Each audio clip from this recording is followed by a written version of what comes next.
అన్నదాత కింద రైతులకి 20,000 రూపాయలు ఇచ్చే బాధ్యత, వాళ్ళు 6,000 ఇస్తే మన 14,000 రూపాయలు 3 ఇన్స్టాల్మెంట్స్ లో మీ అకౌంట్లో వేసే బాధ్యత నేను తీసుకుంటానని మీ అందరికీ హామీ ఇస్తున్నా.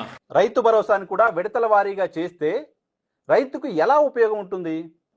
ఒక 4-5 ఎకరాలు ఉన్న రైతు లేదా ఒక 2 ఎకరాలు ఉన్న రైతుకు 20,000 మీరు ఇస్తా అన్న రైతు భరోసా 3 దఫాలుగా లేకపోతే 4 దఫాలుగా 4,000, 5,000, 6,000 ఇస్తే ఏం చేసుకోవడానికి పనికొస్తాయి డబ్బులు? ఖరీఫ్ ప్రారంభంలోనే వాళ్ళకి రైతు భరోసా వేయడం ద్వారా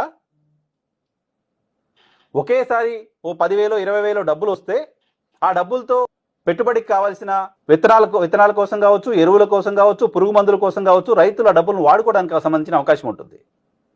సో దాన్ని చీల్చి 3, 4గా చేర్చి రైతులకు పంచడం ద్వారా ఏం ఉపయోగం ఉంటుంది?